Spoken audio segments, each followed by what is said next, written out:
सकारात्मक राजनीतिक दृष्टिकोण से, सकारात्मक सोच से नौजवानों को नौकरी और रोजगार की दिशा की ओर आगे ले जाने का काम किया। उनको चेहरे पर मुस्कुराहट दी, उनके भविष्य को बेहतर बनाया और समाज के सभी वर्गों ने जिस तरह से तेजस्वी प्रसाद यादव जी के कार्यों की प्रशंसा की, उनके कार्यों पर विश्वास किया और उनके कार्यों को समर्थन दिया, ये स्पष्ट रूप से आज के नीतीश जी के भाषण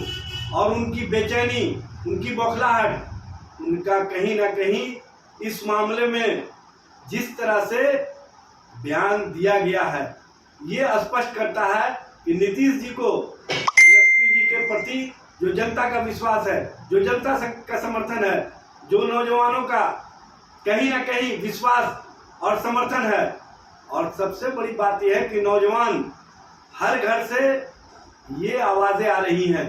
कि तेजस्वी प्रसाद यादव जैसा सकारात्मक सोच वाला, तेजस्वी प्रसाद यादव जैसा बिहार को विकास की राजनीति की धारा को ओर ले जाने वाला, तेजस्वी प्रसाद यादव जैसा नफरत की राजनीति को समाप्त करके नौकरी और रोजगार परक राजनीति की दिशा में ले जाने वाला हमको नेतृत्व करता चाहिए। जब जनता और जनता की ओर से आवाजें आ रही है तो नीतीश जी को बेचैनी, नीतीश जी की बौखलाहट स्पष्ट रूप से देखी जा रही है। और नीतीश कुमार जी, आप जिस तरह की राजनीति करते हैं सत्ता और स्वार्थ के लिए, जिस तरह से आपने अपने आप को राजनीतिक के अवसान की दिशा में ले जाने के लिए नौजवानों के रोजगार, नौजवानों की नौकरी को कहीं ना कहीं नफरत वाली राजनीति के साथ ले जा करके स्पष्ट रूप से बिहार के नौजवानों को मायूसी के आलम में ले गए हैं। बिहार के नौजवानों के चेहरे पर जो मुस्कुराहट आई थी उसको आपने कहीं ना कहीं समाप्त करने की दिशा में काम किया है। बिहार का नौजवान तेजस्वी प्रसाद यादव के सकारात्मक सोच, तेजस्वी अपने परंपरा के अनुसार खाने पीने की स्वतंत्रता प्राप्त है, लेकिन प्रधानमंत्री जी जिस स्तर से, जिस भाषा का इस्तेमाल खाने पीने पर करते हैं, ये कहीं से उचित नहीं है। प्रधानमंत्री जी, आप भारत के 140 करोड़ लोगों को अपने परिवार का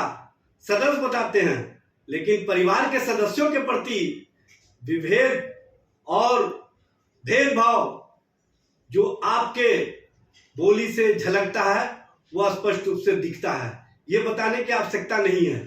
सबसे बड़ी बात यह है कि जिस तरह से भरम और धर्म की राजनीति को बढ़ावा दे रहे हैं, जिस तरह से मुद्दों के भटकाव की दिशा में सिर्फ और सिर्फ वैसी बातें करते हैं जो इनके राजनीतिक एजेंडा में सेट होता है, जो इनके राजनीतिक हित के लिए उपयुक्त होता है, और ध्रुवीकरण की राजनीति करने के लिए किस किस तरह की भाषा इस्तेमाल कर रहे हैं। मैं चाहूंगा कि चुनाव आयोग भी इस मामले पर संज्ञान ले, क्योंकि प्रधानमंत्री जी लगातार धर्म की बातें करते हैं या वैसी बातें करते हैं जिससे किसी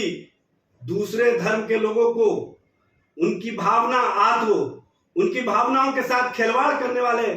वक्तव्य प्रधानमंत्री जी के मुंह से कहीं से भी उपयुक्त नहीं है। इस तरह की राजनीति करने वाले भारतीय जनता पार्टी के नेता और प्रधानमंत्री जी, आप अपने मंत्री गिरिराज सिंह के कृत्य को भी तो देख लिए होते। उन्होंने अपनी राजनीतिक हित के लिए, अपने राजनीति को बढ़ावा देने के लिए झटका मीट दुकान का उद्घाटन किया था। ये कौन सी परंपरा, ये कौन सी सोच है, इसको भी तो स्पष्ट कर दीजिए।